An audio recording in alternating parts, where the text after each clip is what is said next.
Alors, je commencerai par une courte citation tirée de la comédie de Charleroi de Pierre Drieux, La Rochelle. La guerre aujourd'hui, c'est d'être couché, vautré, aplati. Autrefois, la guerre, c'était des hommes debout. La guerre aujourd'hui, ce sont toutes les postures de la honte. Alors, dans la débâcle d'Émile Zola, la défaite de Sedan semble temporellement marquer une double rupture historique. D'une part, on assiste à l'effondrement du Second Empire, symbole même de la décadence et de la corruption, et d'autre part, à l'effacement d'une conception épique de la guerre par l'avènement de la guerre moderne. En cette époque de décadence où technique et science semblent contraindre le combattant à adopter la posture de la honte, nous sommes en droit de nous demander si l'armée représente toujours un lieu où le jeune garçon peut faire l'apprentissage de la masculinité et exprimer sa virilité. Au cours de notre communication, nous tenterons de comprendre comment la fiction prend en charge les représentations du jeune militaire dans ce 19e volume de la série des Rougon-Macquart. Nous croyons que l'auteur instrumentalise ici la figure du jeune homme pour parvenir à critiquer le régime politique du Second Empire, l'armée étant la première institution du régime ou l'outil principal de la mise en œuvre de la politique de l'empereur. Nous soutiendrons l'hypothèse que dans une logique purement zolienne, on ne peut assister qu'à l'effondrement du modèle héroïque et à la castration symbolique du jeune militaire.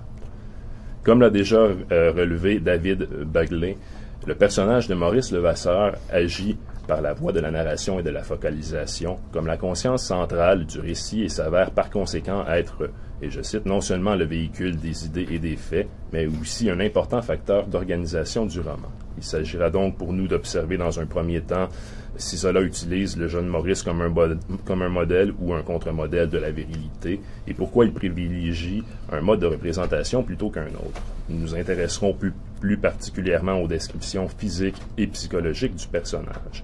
Par la suite, nous verrons comment la dégénérescence de l'armée de Châlons conditionne le comportement du jeune homme.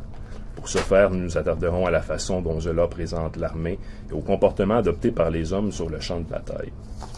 De prime abord, Zola nous présente le personnage de Maurice Levasseur, fier descendant d'un héros de la Grande Armée, comme un engagé volontaire incorporé au 106e régiment de ligne grâce à la protection du colonel Devineuil, un ami de la famille.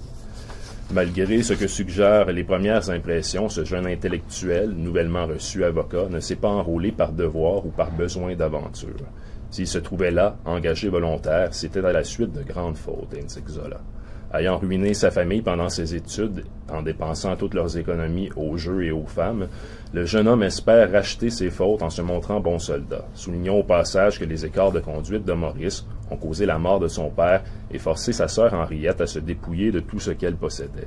L'auteur nous apprend d'ailleurs que c'est grâce aux nombreux sacrifices et aux privations de cette dernière que Maurice est parvenu à obtenir son diplôme sans déshonorer le nom de sa famille.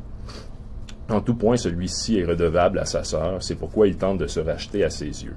Ainsi pouvons-nous constater que son enrôlement est d'abord motivé par la honte qu'il ressent à l'égard de sa sœur. Cette honte agira sur lui comme une source de motivation tout au long du récit. Cependant, Maurice ne semble pas être à sa place dans cet univers militaire. Zola indique qu'il éprouve dès le départ quelques difficultés à s'adapter à la vie de garnison. On comprend d'ailleurs que son entraînement fut de courte durée. Enrôlé au dernier moment et pistonné par son colonel, celui-ci ne semble pas avoir eu à affronter les épreuves physiques et morales auxquelles sont généralement contraintes les recrues. Puisqu'il n'a pas subi le rituel initiatique de l'entraînement grâce auquel le militaire acquiert habituellement les qualités requises pour le métier, il n'est pas surprenant que le jeune homme soit mal préparé et qu'il éprouve certaines difficultés à effectuer le travail que l'on attend de lui. Citation. La force et la résistance à la fatigue, l'aptitude à surmonter la souffrance physique et la douleur morale, l'acceptation enfin de verser son sang pour la défense du pays, sont autant de qualités viriles qui trouvent leur complet épanouissement dans l'état militaire, rappelle Jean-Paul Berthaud. Par conséquent, nous pouvons nous questionner quant aux dispositions du jeune homme. Les descriptions physiques et psychologiques qu'en donne l'auteur ne semblent pas indiquer que Maurice possède les qualités viriles nécessaires pour devenir un bon militaire. Notons d'abord que Zola donne une seule description précise du physique de Maurice, et ce, dès les premières pages du roman. Il se contente d'indiquer qu'il est blond et petit, avec un front très développé, un nez et un menton menu. Il ajoute qu'il a un visage fin et des yeux gris et caressants un peu fous. Cette description donne très peu à voir si ce n'est un jeune homme qui, par ses traits délicats et sa blondeur, peut révéler une certaine féminité. À sa grandeur, on en déduit qu'il s'agit d'un homme pas très robuste, mais le manque d'informations rend la chose difficilement vérifiable. Cependant, le peu d'endurance dont il fait preuve semble confirmer notre première impression. En témoigne par exemple le secours passage. Maurice marchait d'un pas de somnambule, les pieds saignants, les épaules écrasées par le sac et le fusil. Il ne pensait plus, il avançait dans le cauchemar de ce qu'il voyait. Ici, le corps du pauvre garçon paraît littéralement s'écraser sous le poids de l'équipement militaire. Bien que ses camarades souffrent aussi des longues marches forcées, cela nous rappelle que Jean est exténué par la même fatigue et la même douleur, seul le corps délicat du jeune homme en porte les marques. Blessé aux pieds, celui-ci est incapable de vaquer à ses occupations durant un bon moment. D'ailleurs, Zola ne manque pas l'occasion de mentionner que Maurice est de sa santé assez fragile. C'est justement la fragilité du garçon qui émeut Jean, le soldat aguerri, fier représentant du soldat laboureur, et l'incite à le prendre sous sa protection. L'auteur indique que Jean s'occupe de Maurice avec des gestes maternels et toute une douceur d'homme expérimenté dont les gros doigts savent être délicats à l'occasion. Ainsi, Jean veille sur son petit, ainsi se plaît-il à l'appeler, comme une mère et un père à la fois, infantilisant par le fait même son compagnon. C'est lui, par exemple, qui soigne son pied, qui le soutient lorsqu'il est à bout de force, qui le nourrit lorsqu'il est affamé et qui le guide sur le champ de bataille. Notons toutefois que leur relation n'est pas sans rappeler la relation pédagogique entre un mentor et son éphèbe, voire entre l'Érasme et les Romaines, et que leur amitié peut parfois sembler suspecte. L'ambiguïté du passage où les deux hommes s'embrassent pour la première fois suggère une relation homosexuelle. En voici un extrait. Ils se serraient d'une étreinte éperdue dans la fraternité de tout ce qu'ils venaient de souffrir ensemble, et le baiser qu'ils échangèrent alors leur parut le plus doux et le plus fort de leur vie, un baiser tel qu'ils n'en recevraient jamais d'une femme, l'immortelle amitié, l'absolue certitude que leurs deux cœurs ne faisaient plus qu'un pour toujours. Si la description physique révèle certains aspects du jeune homme, ce sont davantage ses agissements et son comportement qui permettent de mieux comprendre sa personnalité. Maurice est un personnage sans fixité aucune, soumis à toutes les sautes du vent qui passe, écrit Zola. En d'autres mots, c'est une véritable girouette.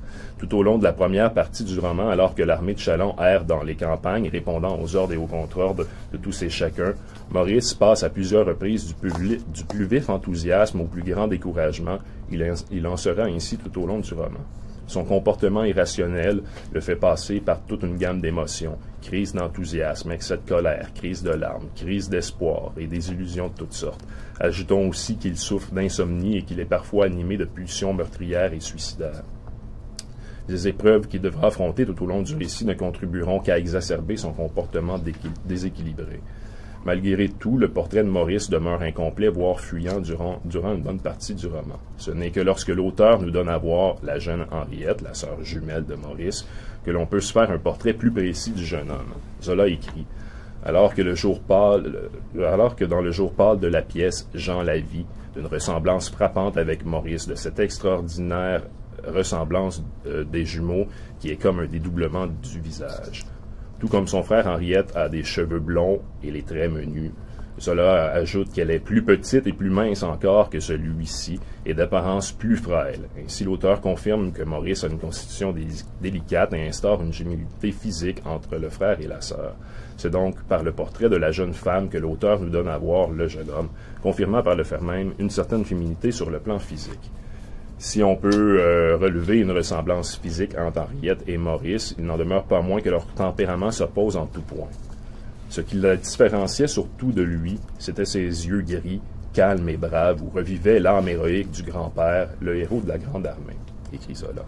Notons ici que le regard calme et brave d'Henriette contraste avec celui de son frère, alors que l'auteur qualifie le regard du garçon de caressant, il anime celui d'Henriette de l'âme héroïque du grand-père. Ici, le sexe masculin devient porteur de sensualité et le sexe féminin porteur de qualités viriles telles que la bravoure et le contrôle de soi. Tout porte à croire que le jeune militaire du Second Empire n'est pas digne de porter la mémoire de l'armée de Napoléon. Plutôt que de perpétuer le souvenir de la Grande Armée à travers la figure d'un militaire appartenant à un régime dont il a combattu la décadence et la corruption, rappelons ici le passage de l'auteur aux journaux La Tribune et La Cloche où il a animé des polémiques anti-impérialistes, Zola préfère utiliser la jeune femme comme légataire de la mémoire, en fait, de la Grande Armée. À cette jeune femme réfléchie d'une activité adroite aux allures résignées et braves, il oppose un jeune militaire à l'apparence désarticulée, faisant preuve, et je cite, d'une nervosité de femme ébranlée par la maladie de l'époque, subissant la crise historique et sociale de la race, capable d'un instant à l'autre des enthousiasmes les plus nobles et des pires découragements. Ici, l'auteur dévirilise le jeune militaire en démontrant qu'une femme délicate est plus à même de perpétuer et de sauvegarder la mémoire des pères vainqueurs de nombreuses batailles. Nous assistons donc à une inversion des caractéristiques traditionnelles des genres telles que pensées à l'époque, alors que la jeune femme démontre les qualités propres aux combattants virils et assure la pérennité historique. Le jeune homme révèle les symptômes d'une maladie nerveuse qui pendant longtemps fut associée à la féminité, soit l'hystérie. Bien que le psychiatre Jean-Martin Charcot ait démontré vers 1872 que l'hystérie pouvait aussi bien atteindre les hommes virils que les femmes, il n'en demeure pas moins que Zola utilise les crises de nervosité de Maurice de manière à le déviriliser davantage. Tout au long du roman, il nous présente son personnage comme un être déséquilibré, capable de toutes les extravagances. Par conséquent, ce jeune homme qui ressent l'énervement jusque dans sa chair ne semble pas posséder la maîtrise de soi nécessaire pour devenir un bon militaire. Son comportement rappelle plutôt celui de l'hystérique sur plusieurs points. Nous pouvons par exemple remarquer que Maurice a une forte tendance à faire usage de théâtralisme, que l'avidité affective propre à l'hystérique l'anime et qu'on retrouve chez lui le caractère faible et influençable de certains types d'hystériques. Alors je passerai ici les exemples pour gagner un petit peu de temps. Notons aussi que le personnage de Maurice n'est pas sans rappeler la figure de l'androgyne. Bien que les descriptions de Zola ne suggèrent l'androgynie du jeune militaire que de manière implicite, elle n'en est pas moins présente. Comme nous venons de l'observer, son physique fragile, les traits fins de son visage, la blondeur de sa chevelure et son comportement faible et passionné font de lui un être des moins virils. Toutes ces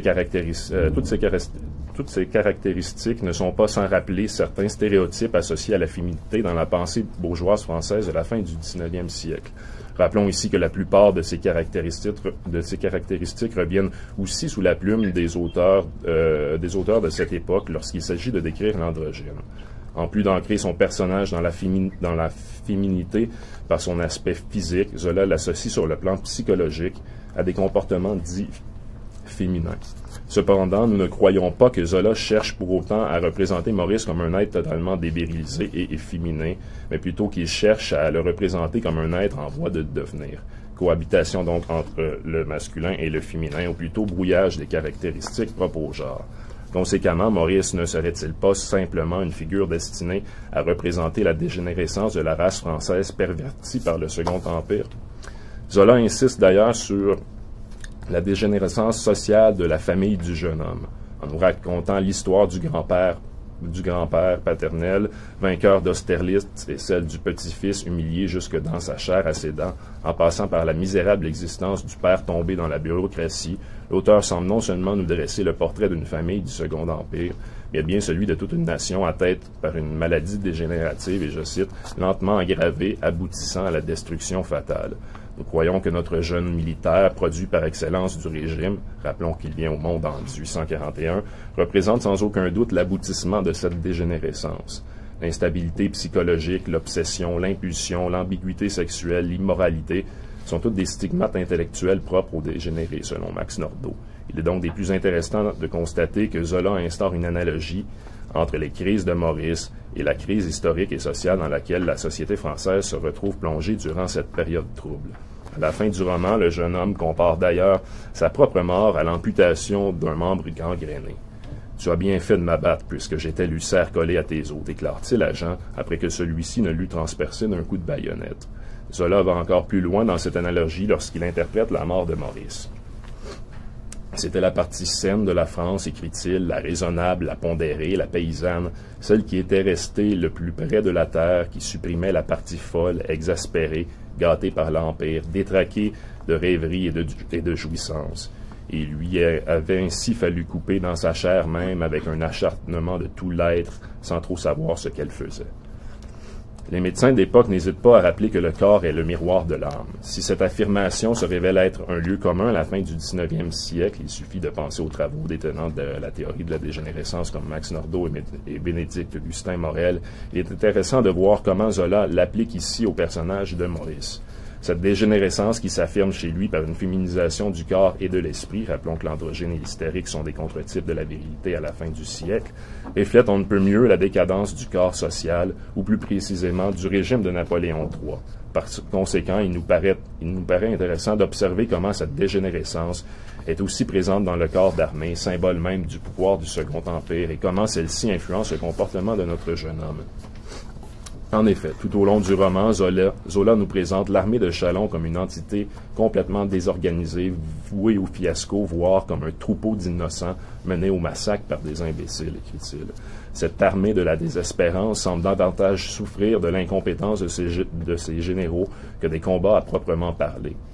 Les ordres contraires auxquels doivent obéir les hommes sont à la source de leur plus grand malheur. Les marches qui en découlent épuisent les effectifs avant le combat et rendent la logistique d'approvisionnement quasi impossible. Qui plus est, le refus des généraux de marcher à l'ennemi n'aide à rien à remonter le moral des troupes. Rapidement, Maurice éprouve de la honte d'appartenir à cette armée en perdition. Alors qu'il déjeune dans un cabaret, le jeune homme est frappé par la dure réalité. Le récit des soldats vaincus avec lesquels il déjeune n'a rien à voir avec les récits épiques des guerres napoléoniennes que lui racontait son aïeul lorsqu'il était enfant. La guerre moderne ne laisse ici aucune place à l'héroïsme et à la bravoure. Le courage dans ces histoires-là, ça ne sert qu'à rester sur le carreau, en vient déclarer l'un des deux hommes. Les héros d'antan sont substitués par des fuyards. Effondrement donc du modèle héroïque, les soldats du Second Empire ne paraissent plus être que les ombres déglinguées des soldats de la Grande Armée. Cependant, le témoignage de ces fuyards permet aussi à Maurice de prendre conscience des événements. Zola profite d'ailleurs de ce moment pour partager son hypothèse sur la défaite française. La méthode, la logique et la discipline supérieure du peuple allemand expliquent sans l'ombre d'un doute les déboires de l'armée française. L'esprit scientifique nous a battus, ayons l'esprit scientifique avec nous si nous voulons battre les autres, écrit-il dans sa lettre à la jeunesse, rédigée quelques années après la bataille de Sedan. L'affirmation de Zola se retrouve dans la pensée du jeune garçon en ces mots. Nous étions mal préparés, une artillerie médiocre, des effectifs menteurs, des généraux incapables, et l'ennemi tant dédaigné apparaissait fort et solide, innombrable, avec une discipline et une tactique parfaite. Malheur à qui s'arrête dans l'effort continu des nations, la victoire est à ceux qui marchent à l'avant-garde, aux plus savants, aux plus saints, aux plus forts. Il arrive assez régulièrement que Maurice interprète les événements avec une grande lucidité. Mais hélas, pour lui, son grade l'empêche d'avoir une quelconque emprise sur les événements, voire même sur sa propre destinée. Notre jeune homme se voit symboliquement castré à plusieurs reprises puisqu'il doit sans cesse se plier aux ordres de ses supérieurs. C'est d'ailleurs l'incompatibilité entre les valeurs viriles et la soumission que l'on exige du soldat qui semble en partie imposer à Maurice une posture honteuse. Puisqu'il demeure toujours très sensible au jugement des autres, il éprouve à plusieurs reprises de la difficulté à assumer la responsabilité des décisions ou des actions qui ne relèvent pas de son libre arbitre. Ainsi en est-il, par exemple, lorsqu'une vieille dame insulte les troupes françaises qui battent en retraite sans même se battre. Il en eut un saisissement, sentit l'injure qu'on ne méritait pas et qu'il fallait subir. Même son de cloche lorsque, prisonnière des Prussiens, l'armée française quitte la presqu'île d'Ige où elle était retenue, ne pouvant assumer la défaite, le jeune homme est étouffé par la honte et est incapable de surmonter le regard des femmes. Son désir de combattre et de vaincre et l'impossibilité d'y arriver au sein de cette armée d'abord désorganisée et ensuite défaite fait naître en lui un sentiment d'impuissance qui exacerbe sa nervosité. Par la suite, j'aurais aimé aussi vous présenter de quelle façon la guerre moderne impose une posture honteuse au jeune homme sur le champ de bataille en le castrant symboliquement. J'aurais aussi voulu aborder la question du modèle en vous démontrant comment le jeune homme en vient à ne plus avoir de repères suite à l'effondrement des modèles héroïques sur le champ de bataille. Mais bon, retenons pour l'instant que, bien que Maurice sache par moments se montrer courageux, il oscille constamment entre honneur et déshonneur, entre courage et lâcheté. Bien que l'Aristéa se révèle être l'idéal auquel il aspire, rappelons que ses actions sont en tout temps motivées par le jugement que les autres portent sur lui, Maurice n'est pas en mesure de s'en montrer digne en tout temps. Retenons aussi que les seules personnes qui parviennent à agir et à poser des gestes concrets sont des civils qui se battent pour protéger leurs biens et qui ne sont pas des agents du pouvoir soumis à la hiérarchie militaire. Au terme de notre analyse, il apparaît clairement que le personnage de Maurice ne répond en rien aux standards de virilité du 19e siècle, s'inspirant de l'idéal de beauté établi par Winkelmann. Le jeune homme ne ressemble aucunement à ces jeunes athlètes grecs, et je cite, dont le corps et l'attitude expriment la puissance et la virilité, mais aussi l'harmonie, la justesse des proportions et la maîtrise de soi. En effet, pour reprendre l'opposition développée par Jacques-Louis David, son comportement rappelle davantage la faiblesse des passions féminines que le calme et la noblesse morale propres aux héros. Tout chez lui semble déréglé. La faiblesse du corps fait miroir au déséquilibre de l'esprit. Sa fragilité physique et émotive s'avère donc incompatible avec un univers militaire où virilité rime avec insensibilité. En lui attribuant des traits qui rappellent l'hystérique et l'androgyne, Zola parvient à faire un contre-type avec son personnage. Ainsi, ce jeune homme dévirilisé, produit du Second Empire, permet à l'auteur de projeter une image sociale révélant la dégénérescence du régime de Napoléon III. Il en va de même de cette armée que la guerre moderne confine à l'immobilisme, représentant d'une part le pouvoir de l'Empire et d'autre part une façon de penser de faire la guerre complètement désuète. Qui plus est, la posture de la honte mise de l'avant tout au long du roman permet à Zola d'adopter une posture à la fois historique, politique et esthétique.